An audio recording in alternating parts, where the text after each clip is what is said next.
au cours d'une journée, c'est tout à fait normal de sentir l'influence du sympathique et du dorsal. Souvent, on dit « Ah, c'est les 2 états de survie », et puis il y a comme cette impression qu'il faut jamais aller à cet endroit. Non, quand je me lève le matin, j'active l'énergie sympathique pour me préparer, conduire jusqu'au travail, faire la présentation que j'ai à faire peut-être, etc. Après le déjeuner ou le soir en rentrant, peut-être que, et toi c'est ton expérience aussi, tu vas facilement ressentir cette léthargie typique du dorsal, parce que voilà, je suis en digestion, ou j'ai mon petit coup de pompe de l'après-midi, et il y a un petit peu de dorsal. Ou peut-être parce que j'ai reçu une mauvaise nouvelle dans la journée, où j'ai été déçue par quelque chose, c'est normal.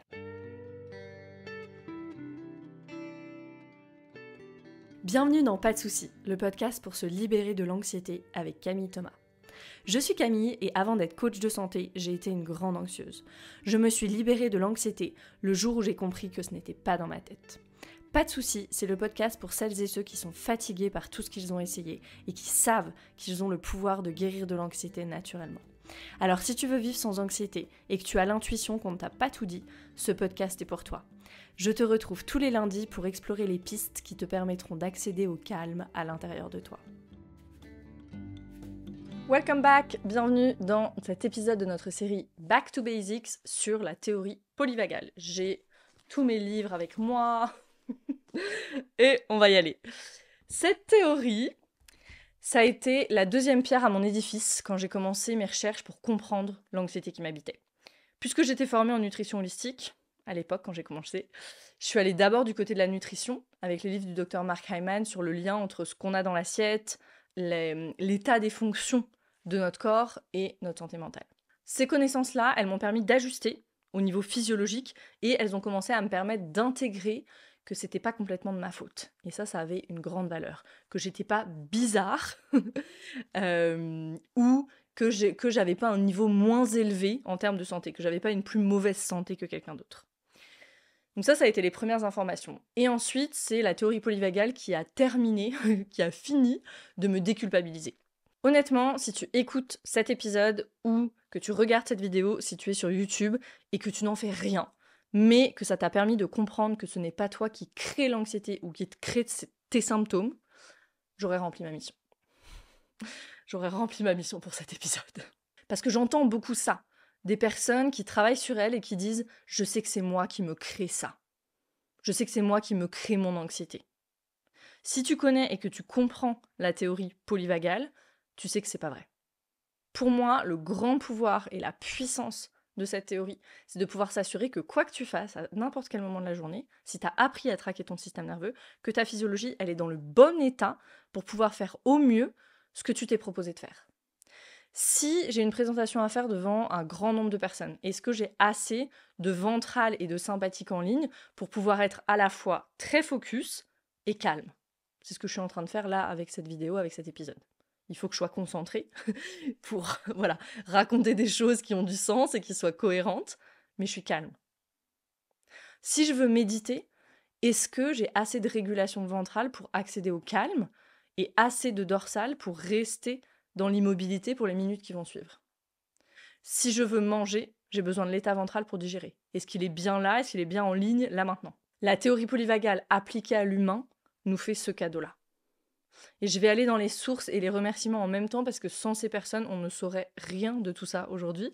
Le premier, bien sûr, c'est Stephen Porges qui a proposé la théorie polyvagale, Deb Dana qui l'a amené en psychothérapie, et puis en France, il y a Ludovic Leroux qui l'a vraiment amené en francophonie, et aujourd'hui, il y a aussi l'Institut canadien Quantum Way, 1, 2, 3, Quantum Way, le Way quantique, qui fait un énorme travail de traduction en français de livres, de séminaires, de formations, etc., des sources anglaises, entre autres sur la théorie polyvagale. En livre en français, il y en a plusieurs de Stephen Porges et Deb Dana qui ont été traduits, dont son dernier, qui s'appelle Ancré. Ce n'est pas sponsorisé, je vous le montre juste. Dont le dernier livre de Deb Dana qui s'appelle Ancré, d'ailleurs aux éditions Quantum Way. Merci pour ça. Et il y a le livre de Ludovic Leroux qui s'appelle Le nerf vague. Donc la théorie polyvagale proposée par Stephen Porges en 1994, très bonne année, révolutionne notre compréhension du système nerveux autonome et son rôle dans la formation de notre sentiment de sécurité, de connexion, de résilience. C'est quoi du coup la théorie polyvagale? Revenons, puisqu'on est dans un back to basics, revenons sur le système nerveux. On se souvient qu'on a le système nerveux central, donc cerveau et moelle épinière, là derrière. Et le système nerveux périphérique. Donc le système nerveux périphérique, c'est tout ce qui n'est pas le système nerveux central, les nerfs qui sont partout dans notre corps, dans nos muscles, dans nos tissus, dans nos organes, etc. Et puis on sépare à nouveau le système nerveux en volontaire et autonome. Donc volontaire, c'est voilà mon bras qui prend le livre, mon cerveau qui commande au bras de prendre ce livre. Et autonome, c'est tout ce que fait le système sans notre conscience, sans notre autorisation, sans notre volonté. Donc toutes les fonctions auxquelles on n'a pas besoin de penser, la respiration, la température de notre corps, la digestion, etc. Il y a une connaissance qui est devenue commune, qui est devenue mainstream, c'est qu'il y a 2 états du système nerveux autonome, parce que quand on va parler de la théorie polyvagale, on parle du système nerveux autonome. C'est pour ça que je voulais revenir juste sur ces portions du système nerveux. On sait que, donc c'est bien connu, qu'on a le système sympathique et le système parasympathique. Donc le système sympathique responsable de l'action et le système parasympathique responsable plutôt du repos. L'apport de Stephen Porges, c'est quoi? C'est de dire en fait, il n'y a pas que un parasympathique, il y en a 2. Il y a l'état parasympathique ventral et l'état parasympathique dorsal qui correspondent chacun à une portion du nerf vague. Le nerf vague, ce qu'il fait, c'est qu'il ralentit notre physiologie. On parle même de frein vagal pour désigner des fonctions de la branche ventrale. Je vais revenir dessus après. Donc le nerf vague, il peut ralentir la physiologie, c'est ça qu'il faut retenir de 2 façons. De façon grossière et rapide, ça c'est la branche dorsale, c'est un circuit plus primitif, ou de façon fine et calibrée, et ça c'est un circuit plus évolué, et c'est la branche ventrale.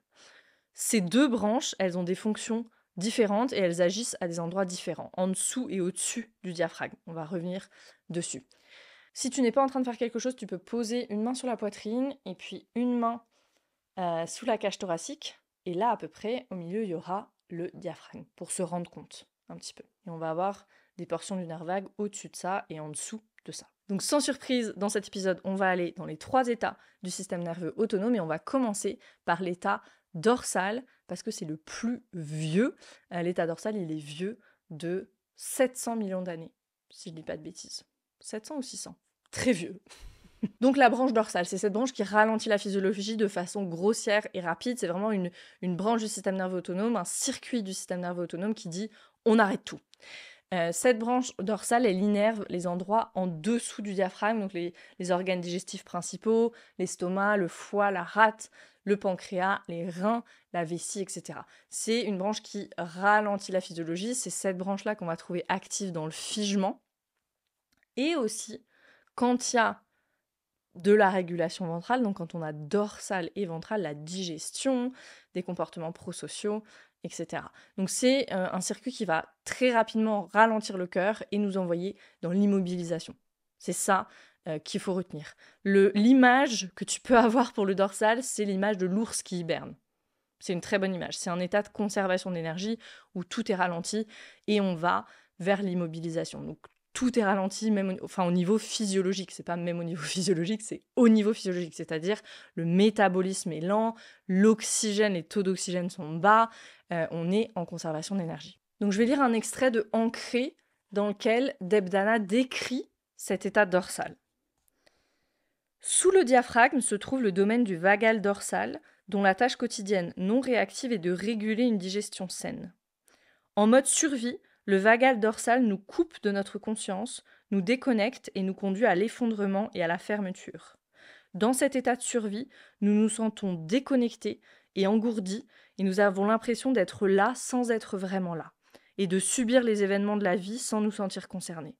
Nous souffrons de problèmes digestifs quand nos systèmes biologiques passent en mode conservation, ralentissant tout pour maintenir juste assez d'énergie afin de nous garder en vie. Nous espérons qu'en disparaissant, en devenant invisibles, en ne ressentant pas ce qui se passe et en n'étant pas présents là où nous sommes, nous survivrons. Nous nous évadons dans le fait de ne pas vouloir savoir, de ne pas vouloir ressentir et dans la sensation de ne pas exister. En lisant cette description, il est possible que vous ressentiez un peu de cette énergie vagale dorsale s'activer dans votre système. Donc effectivement, l'état dorsal, quand on est dans cet état, en mode survie, donc quand elle dit en mode survie, ça veut dire quoi? Ça veut dire qu'il n'y a plus de régulation par le ventral. On a perdu cet accès à l'état ventral de résilience, de connexion, de sécurité. Donc quand il n'y a que le dorsal, effectivement, on se sent déconnecté de soi, des autres. Il y a cet engourdissement qu'elle décrit, cette dissociation. C'est très très lent. Au niveau des mouvements, on a l'impression d'être au ralenti. Il y a très peu d'expression du visage. D'ailleurs, même la voix, elle est très monotone. Pensez à la voix de quelqu'un qui est complètement déprimé. Voilà, c'est vraiment le dorsal. Le monde est accablant, et sans intérêt, et inutile. C'est ce qu'elle disait, on ne s'intéresse pas à ce qui nous arrive, parce qu'il y a vraiment ce « à quoi bon ?» De toute façon, tout est foutu. Ça peut vraiment très bien résumer le dorsal. Ok, donc ça, c'est une façon de ralentir la physiologie. Et puis, je l'ai dit, un autre circuit, on va parler aussi du nerf vague ici, et là, on est dans la branche ventrale du nerf vague. Ça, c'est la branche ventrale, c'est le nerf vague qui passe du côté droit du cerveau, c'est la branche fine et calibrée du nerf vague. Donc cette branche, elle innerve les endroits au-dessus du diaphragme cette fois, donc le pharynx, le larynx, l'œsophage, l'oreille interne. Elle contrôle la déglutition aussi et elle communique avec les nerfs du visage. Donc c'est pour ça qu'on l'appelle aussi cet état ventral l'état d'engagement social. Comment est-ce que je m'engage avec les autres ? Alors, c'est rarement avec mes pieds, c'est plutôt avec mon visage, ok ? Je peux communiquer avec toi, même à travers la vidéo là, parce que tu vois les expressions de mon visage, mes traits qui s'animent, ma voix qui a des intonations, c'est ce qu'on appelle la prosodie de la voix. Et là, à nouveau, compare-le à ce que je disais avant, la voix monotone et déprimée de quelqu'un qui est complètement déprimé, versus une voix où il y a accès à l'état ventral. Tu peux sentir la différence dans ton système. Cette branche ventrale, elle influence aussi le rythme cardiaque, la pression sanguine, elle innerve les poumons, donc elle impacte vraiment le cœur et les poumons. On dit que c'est le pacemaker naturel du cœur, la branche ventrale. Elle gère le rythme cardiaque, en fait, dans ce qu'on appelle le nœud sinusal. Et elle contrôle le mécanisme d'ouverture et de fermeture des voies respiratoires. Donc elle vient tout toucher les bronches, les bronchioles, les alvéoles pulmonaires, etc. Sur ce sujet du cœur et des poumons, il nous faut faire un zoom sur ce circuit particulier qui fait partie du circuit ventral qu'on appelle le frein vagal, que j'ai évoqué tout à l'heure. Donc je lis à nouveau un extrait ici de Debdana qui nous explique le frein vagal. Un important circuit vagal ventral est le frein vagal. Ce circuit particulier part du tronc cérébral, donc là derrière, au niveau de la nuque, okay, et se connecte au nœud sinusoïdal du cœur. C'est le stimulateur cardiaque, le nœud sinusoïdal. Et c'est par cette connexion que nos rythmes cardiaques sont régulés. Le frein vagal ralentit le rythme cardiaque à un nombre sain de battements par minute, entre 60 et 80. Sans cette influence régulatrice, le cœur battrait dangereusement vite. En raison de la manière dont cette voie régule la fréquence cardiaque, on l'appelle le frein vagal. Donc c'est ça, il freine toute notre physiologie. Et ce qu'il faut comprendre, c'est qu'il le fait en permanence, pour qu'on puisse rester dans un rythme qui est bon pour notre organisme.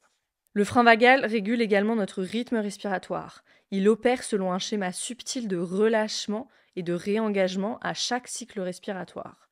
À chaque inspiration, le frein vagal se relâche légèrement et le rythme cardiaque s'accélère un petit peu. Puis à l'expiration, le frein vagal se réengage et le rythme cardiaque revient à un rythme plus lent. Donc ça, pourquoi c'est vraiment important ? Et je l'évoque ici, c'est ça, il faut le savoir, c'est vraiment important de comprendre ça. À chaque inspiration, le frein vagal se relâche, donc c'est comme les freins d'un vélo, on relâche un petit peu, donc hop, le cœur accélère, comme le vélo accélérerait, et à l'expiration, le frein vagal se réengage et le cœur ralentit un petit peu. Donc si je veux me calmer, qu'est-ce que je vais faire ? Je vais allonger mon expiration. Mais qu'est-ce qu'on fait quand on panique, par exemple ? Qu'est-ce qu'on a tendance à faire ? On a tendance à inspirer parce qu'on cherche l'air. Et plus on inspire, plus on fait accélérer le cœur. Donc c'est vraiment important juste de comprendre ça, d'avoir ces notions purement physiologiques. Parce que là, c'est même pas la théorie polyvagale, c'est juste purement de la physiologie. Donc cette branche ventrale, un des circuits, c'est le frein vagal. Et je l'ai dit, on l'appelle aussi le système d'engagement social, parce que c'est ce qui nous permet de nous connecter aux autres, à travers la voix, à travers le visage. Et pour illustrer ça, on peut penser à ce qu'on fait automatiquement. Pense à ce que tu fais automatiquement quand tu vois quelqu'un que tu aimes. Il y a tout de suite comme le visage qui s'éclaire, ou encore plus parlant, qu'est-ce qu'on fait quand on voit un bébé? Que fait ta voix? Qu'il est mignon, ma petite main, Il y a ce qu'on appelle la prosodie, on l'exagère encore, ou on l'intensifie. Et on le fait naturellement. On le fait naturellement. C'est comme ça qu'on se connecte, nous les humains. Une courte description dans Ancré de l'état ventral. Au-dessus du diaphragme se trouve le domaine du vagal ventral. C'est l'endroit où nous nous ancrons en toute sécurité et où nous pouvons à la fois nous autoréguler et co-réguler. Donc s'autoréguler soit grâce à nos ressources, grâce à notre respiration, grâce aux sensations dans notre corps, etc. et co-réguler avec quelqu'un d'autre. Okay. Notre rythme cardiaque est régulé et notre respiration est naturelle et complète. Nous prenons plaisir à voir le visage de nos amis, sommes capables d'écouter les conversations et de faire abstraction des distractions. Dans un état vagal ventral, nous pouvons identifier la détresse, explorer les options qui s'offrent à nous, demander et offrir du soutien. Nous sommes ressourcés et pleins de ressources. Notre attention est centrée sur la connexion à nous-mêmes, aux autres, au monde et au spirituel. C'est un lieu où l'on se sent bien. Et à nouveau, elle ajoute, en lisant cette description, voyez si vous pouvez ressentir cette énergie et percevoir l'activation de votre état vagal ventral. Donc ça, ce que je viens d'évoquer, ce sont les circuits vagaux. On a parlé du dorsal et du ventral. Et puis, il y a le circuit sympathique, qui lui est un système qui émerge des nerfs qu'on trouve dans la région lombaire et thoracique de la colonne.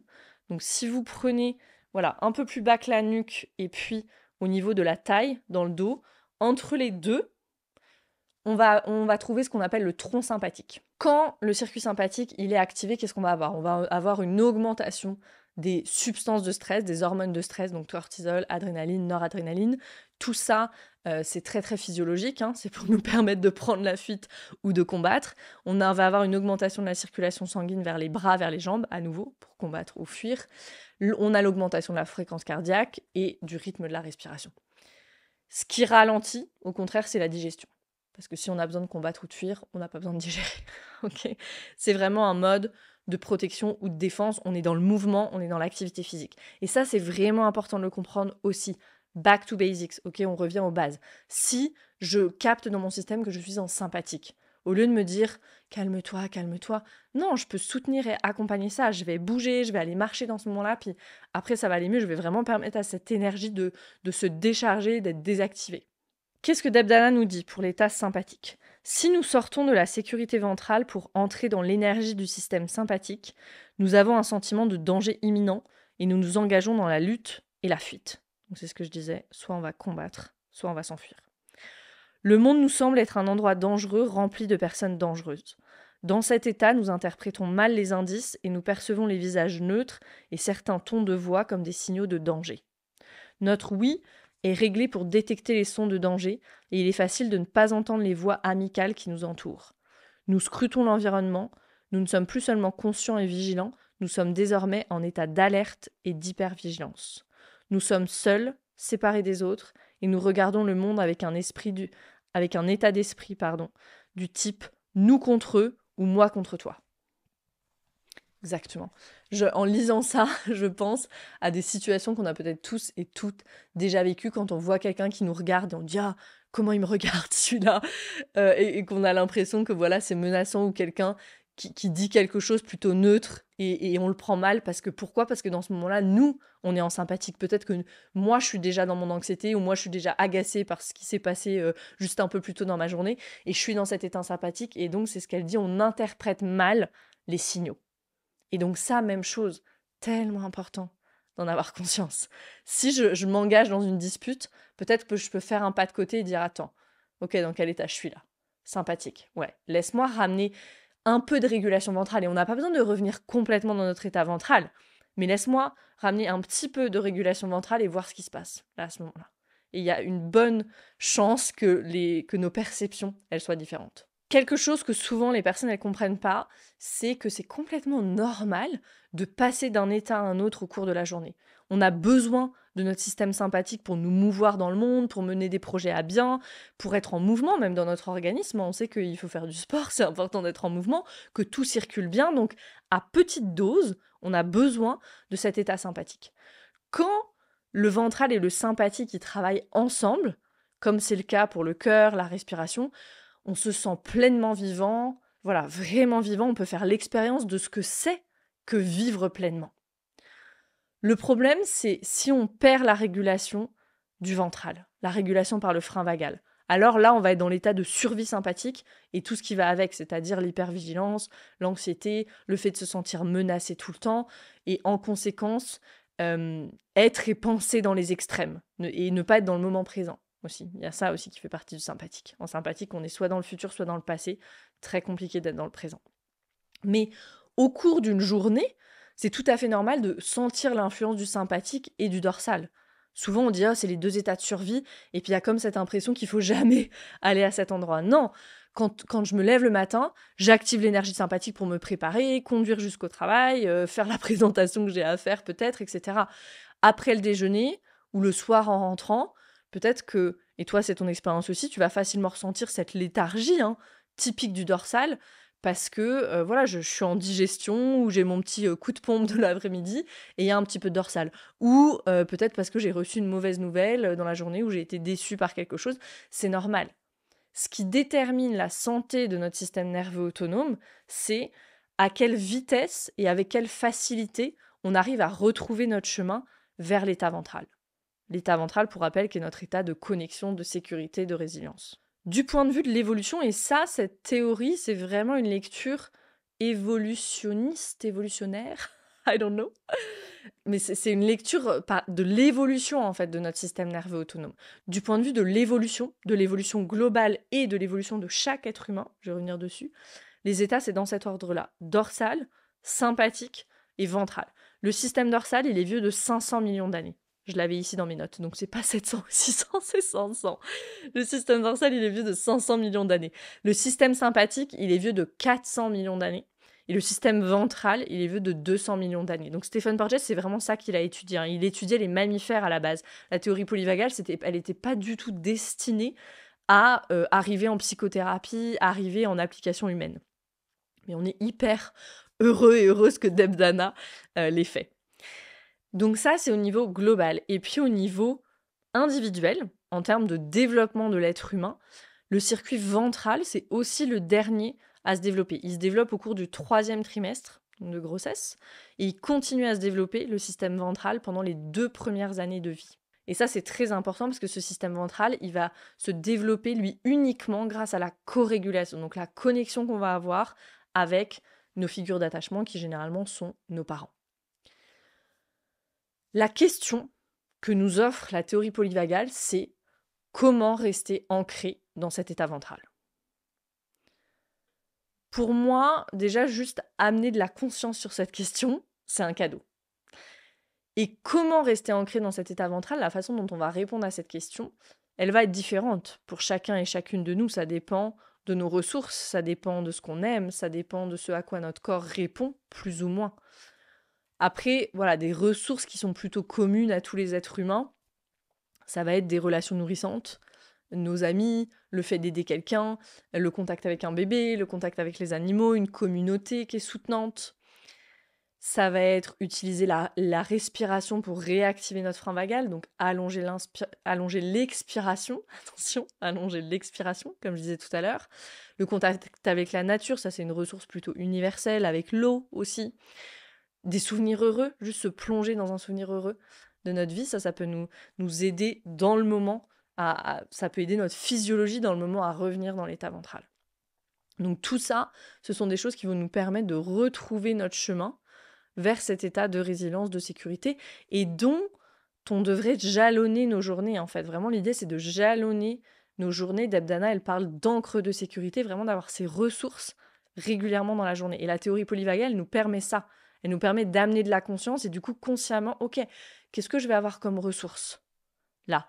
Peut-être que j'ai des choses sur mon bureau, par exemple, quand je travaille, qui sont ressources pour moi.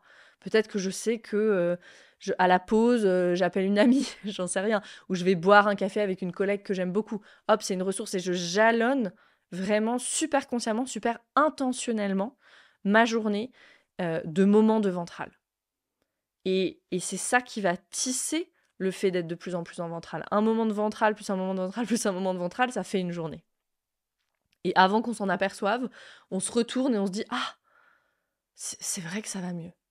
C'est vrai qu'il y a moins d'anxiété peut-être. » Et c'est vraiment très important ça parce que c'est parce qu'on a une masse critique de ventral assez importante, comme dit Deb Dana. C'est ce que je disais tout à l'heure, l'idée c'est pas d'être tout le temps ancré que en ventral, c'est d'avoir une masse critique une masse assez grande, donc ce qu'on appelle une masse critique dans notre système.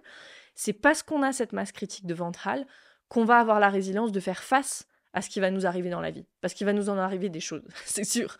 Et que ces choses de la vie, elles pourront rester de simples, entre guillemets, de simples stress et pas devenir des traumatismes.